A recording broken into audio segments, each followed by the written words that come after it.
नमस्कार, मैं हूं एसपी चक्रवर्ती। आज हम जनपद अंबेडकर नगर जिले के आलापुर थाना अंतर्गत फिर वही प्रकरण, फिर वही मामले को दोहराने के लिए मजबूर हो रहे हैं। क्योंकि इसलिए मजबूर हो रहे हैं क्योंकि पीड़ित की पीड़ा को अभी तक प्रशासन हरने में नाकामयाब रहा। कहीं न कहीं पीड़ित की पीड़ा पर पर्दा डालने का काम हो रहा है। मामला वही है, थाना जहांगीरगंज अंतर्गत ग्राम मखदूमपुर का, जिस मामले में एक पीड़ित की लड़की को दबंगों के द्वारा घर से निकाल करके अपने घर में ले जा करके 3 दिवस तक रखा जाता है।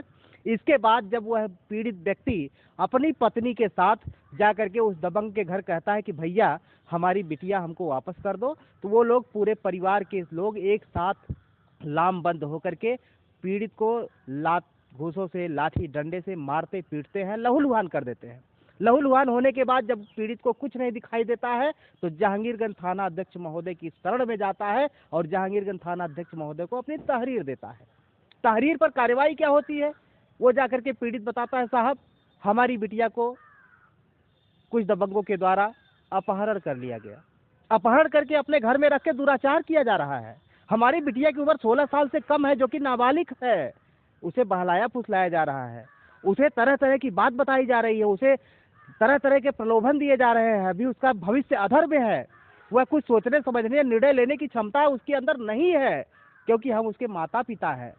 लेकिन थानाध्यक्ष महोदय क्या करते हैं, उप निरीक्षक जो उस क्षेत्र के आईओ हैं, श्री प्रमोद कुमार खरवार साहब तो हमेशा वैसे भी चर्चा में बने रहते हैं। जहांगीरगंज थाना क्षेत्र का कोई भी मामला होता है, चाहे वो मामला मखदूमपुर का हो, चाहे वो मामला किसी दूसरे गांव का हो, चाहे वो मामला तिलक टांडा का हो, हर मामला में खरवार साहब हमेशा अव्वल दर्जे पर चर्चा के विषय में रहते हैं। खरवार साहब ने बताया, जब हमारी टीम ने उनसे बात किया तो खरवार साहब ने कहा कि भैया लड़की का बाप कह रहा था कि हमारा लड़की से कोई वास्ता नहीं है, हम लड़की को अपने साथ नहीं रखेंगे। जबकि सच्चाई ये नहीं है। एप्लीकेशन में भी लड़की के बाप ने ये लिख करके दिया कि साहब हमारी लड़की हमें सुपुर्द कर दिया जाए। फिर भी लड़की को जिला पर भेज दिया जाता है, वहां से जाकर के सुपुर्दगी नामा लिख करके फिर वो अपने लड़की को अपने पास लाते हैं। लेकिन दबंग आज भी अपनी धमकी देने में पीछे नहीं हट रहा है। दबंग आज भी धमकी दे रहा है कि अभी तो 2 बार हमने आपको मारा पीटा है, आगे भी बड़े पैमाने पर आपको हम मारने का काम करेंगे। अभी आपने देखा कि जो हसवर का मामला रहा, किस तरीके से गोलियों के माध्यम से भूनने का काम किया गया। अभी ऐसी घटना नहीं, लेकिन ऐसी धमकियां मिल रही है। तो ज़्यादा कुछ मैं स्वयं ना कहते हुए, ये जो मैं कह रहा हूं मैं अपनी तरफ से नहीं, पीड़ित ने अभी आकर के जो दास्तान अपनी सुनाई, मैं पीड़ित की दास्तान आपके बीच में प्रस्तुत कर रहा हूं। और अब मैं ले चल रहा हूं आपको, जो पीड़ित है, पीड़ित के मुंह से, पीड़ित की जुबान से स्वयं पीड़ित की समस्या आप तक पहुंचाने का काम करूंगा। भैया हमारे पास आ जाइए, आप नाम अपना बताइए। सुरेश। उस दिन आपने वीडियो में देखा कि सुरेश की पत्नी और सुरेश की माताजी का बयान आपने देखा था, लेकिन सुरेश का बयान आपने नहीं देखा था। सुरेश भैया, ये कब की घटना है? आपकी लड़की को जब उठा करके ले गए, कब की ये घटना है? ये 18 तारीख के रात 8 नहीं 10 बजे। अच्छा। 10 बजे मुझे मारे भी, और मैं अपनी लड़की का लेने गया तो वो लोग जो है मुझे बहुत मारे। कैसे कैसे आपको चोट लगी? आपको कहाँ कहाँ मारे, किस चीज़ से मारे, हमारे बताइए। नाक में मारे, और जो है पैर में मारे, पेट में मार दिए हैं। ठीक है, नाक पर से खून निकल रहा था, पैर में लगा है चोट, पूरा नाक उखड़ गया, सब कुछ मारे, हमें बहुत मारे। धमकी देते हैं कि दाग दूंगा। अच्छा। हाँ जी, गोली मारने की भी गोली धमकी देते हैं? मारने की धमकी देते हैं। साथियों, आप इनका जो उस समय का शर्ट था, अभी आप स्क्रीन पे बगल में आप देख रहे होंगे कि स्क्रीन पे बगल में शर्ट जो खून से लथपथ है, वो भी आप देख रहे हैं कि किस तरीके से शर्ट में खून लगा, वो भी हम आपको दिखा रहे हैं। शर्ट में बगल में हम वो दिखा रहे हैं। तो आपकी लड़की फिर आप अपने घर पे ला पाए कि नहीं ला पाए? नहीं ला पाया मैं। अच्छा, घर पे आपकी लड़की नहीं आ मैं पाई? लेने जाता हूँ तो ये लोग मुझे पकड़ लेते, मारने के लिए धमकी देते हैं। 3 दिन बंद किए, अंदर ले गए, अपने घर में घुसा के। तो आपको क्या लग रहा होगा कि लड़की की इज्जत पर भी हाथ डाले होंगे? आप लड़की के पिता हैं, बहुत ज़्यादा तो नहीं पूछ सकते हैं, लेकिन क्या आपको लगता है? हाँ हाँ साहब, तो उनके घर जहांगीर से हैं तो क्या करेंगे। तो जहांगीरगंज थाने पे जो दरोगा जी हैं, हाँ जी, उनसे जाके आपने सारी बात बताई? मैं एप्लीकेशन भी दिया, मेरा सुनवाई कोई कुछ भी नहीं हो, मैं करूँगा क्या साहब, गरीब आदमी हूँ, कोई सुनवाई नहीं होता वहाँ जाके। ये आरोप लगा रहे हैं कि जहांगीरगंज थाने में, आप आरोप लगा रहे हैं कि जहांगीरगंज थाने में आपकी सुनवाई नहीं कोई होती है। सुनवाई नहीं होता। क्या कहे दरोगा जी, क्या कहे? दरोगा जी क्या कहे, कुछ नहीं बोले वो भी। जब एप्लीकेशन डाला, एप्लीकेशन में कुछ भी नहीं मैं अनपढ़ गवार आदमी। जो आपकी लड़की को ले जा करके 3 दिन तक अपने घर में रखा, हाँ जी, पुलिस ने उस पर जो है कानूनी कार्यवाही के रूप में पास्को एक्ट में बलात्कार के मामले में, या फिर नाबालिग के शोषण पास्को एक्ट, या फिर जो भी अपहरण का मामला है, उससे मुकदमा दर्ज करके उसको जेल भेजा अभी तक कि नहीं भेजा? नहीं भेजे थे। कितना दिन हो गया? 4 दिन। 4 दिन में जहांगीर थाना में है। 4 दिन से जहांगीरगंज थाने में उसको अभिरक्षा में, पुलिस अभिरक्षा में रखे हैं, लेकिन अभी तक उन्होंने कोई कार्यवाही नहीं किया है। तो क्या प्रशासन से, अगर ये वीडियो प्रशासन के पास जाता है तो आप प्रशासन से क्या मांगना करना चाहते हैं? जेल मांगना, उसके जेल सजा होना चाहिए। उसे सजा होनी चाहिए। हाँ जी, उसको छूटना नहीं चाहिए जिंदगी भर। आज मेरे साथ किया है, कल दूसरे के भी साथ ऐसे कर सकता है। मारने के लिए, जब कोई बात हो तो मारने के लिए धमकी देता है। इतना मार मारा है तब भी मैं क्या करूं? साथियों, लड़की जो है नाबालिग है, इसलिए लड़की का चेहरा हम आपके इस यूट्यूब पर या सोशल मीडिया पर हम दिखाना नहीं चाहते, क्योंकि यह बिल्कुल भी उचित नहीं होगा, क्योंकि हर घर की बहन बेटियां, घर की इज्जत होती है। लेकिन लड़की के ऊपर क्या बीती, या लड़की की समस्या क्या है, या लड़की के साथ किस तरीके से व्यवहार हुआ है, वो बात लड़की की माँ से हम पूछ सकते हैं। लड़की के माँ के द्वारा हम आपको सुनाने का काम करेंगे। आप आ जाइए हमारे पास, हम आपको फिर से आपकी बात को रखेंगे जो अधूरी बात है। क्या नाम आपका है? मत्ती। मत्ती नाम आपका है। हाँ। तो मत्ती, ये बताइए, आपकी लड़की के साथ 3 दिन तक वहाँ रखे तो क्या हुआ होगा? अब उनके घर पे रही, पता नहीं क्या किया क्या नहीं किए, मैं बलाए मेरे के मारे पीटे, धमकी देते हैं मारने के लिए हरदम। तो आप थाने पे गई थी? हाँ, दरोगा जी क्या कहे? डांट रहे थे, कह रहे हैं तू सब छोटी छोटी बात में आ जाते है, थाने में फंसाते है तू सब।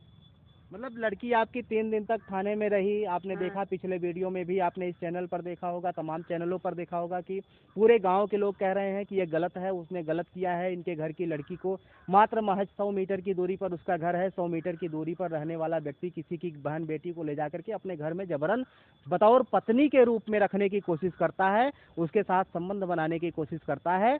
लेकिन प्रशासन कहती है कि ये छोटी बात है, यही कहती है। हाँ, वो कहती छोटी बात है। हमेशा उसकी माँ भी मारती है, चाहे जहाँ गाली देता है, दुकान है, दुकान पर से गाली देता है आके। और मैं अपने लड़की के जब लेने जाता हूँ तो ये पूरे जुट जाते हैं मारने के लिए। 4 भाई हैं, 3 मारते हैं, 1 नहीं। तो आप लोगों ने उच्च अधिकारियों के पास भी जाने की कोशिश किया? हाँ, किसके यहाँ? आप थाने है खाली। थाने से बाहर नहीं गए? नहीं, किसी ने आपको सलाह नहीं दी? नहीं। होती है साहब, हम क्या करेंगे बताइए? हम थाने में नहीं, वो दिन हमारा दिमाग नहीं काम कैला, घाव लगल, हम सब डर गई नहीं कि फिर मार दी है ये सब। इनके नाक में जब घाव लग गई, पेट में, पैर में, हम सब डराए गई नहीं। डराए से दिमाग ना काम कैले, ना काट गई नहीं। फिर हम कहानी हमारी लड़की हमें चाहिए, फिर भी नहीं देने के लिए राजी हैं। कुल मिला करके उन लोगों ने आप लोगों को कितनी बार मारा पीटा अभी तक? कितनी बार ये मारपीट की घटना हुई? ये 2-3 बार मार चुके हैं। ये गांव के लोग भी जानते हैं? हाँ, सब जानते हैं। हैं। अच्छा, ये गांव के लोग भी जानते हैं। अब बताते हैं सब कि तुम्हारी लड़की कहीं बाहर जाती है तो इसके मारता है। तो कहने का मतलब थाना ने मारपीट का मुकदमा दर्ज नहीं किया? नहीं, बताए गए थे, हम तो पढ़े हैं ना, का उसमें लिख रहा है, का नहीं लिख रहे हैं, जो मुँह से बोले वो भी नहीं क्या लिख रहे हैं। एप्लीकेशन आपने अपने हाथ से लिखा था? नहीं, अच्छा, आपने एप्लीकेशन अपने हाथ से नहीं नहीं लिखा? लिखे थे, यह खाली भी मुँह एक से तथ्य बोले है थे। साथियों, यह भी एक तथ्य है कि जो व्यक्ति पढ़ा लिखा ना हो उसे नहीं पता होता है कि तहरीर में क्या लिखा जा रहा है। हम मुँह से लेकिन कुल मिलाकर के जो सच्चाई है वो पीड़ित के मुंह से आप सुन रहे हैं। पीड़ित जो बता रहा है यही सच्चाई है, इसमें कहीं से भी कोई लिखा पढ़ी में कहीं कोई कमी नहीं हो सकती है। बाकी जो है, जो ये जुबान से अपने कह रहे हैं वही सही है। तो अभी आप लोग क्या चाहते हैं? सजा चाहते हैं, नहीं तो कल के आएगा फिर हमारे एक छोटा लड़का है, उसके बोलता है मैं दफनिया दूंगा चाहे जहाँ, इसके मार ढारूंगा। आपके छोटे लड़के को जान से मारने की धमकी हाँ, देते हैं? जान से। अभी 9 साल के है लड़का हमारा।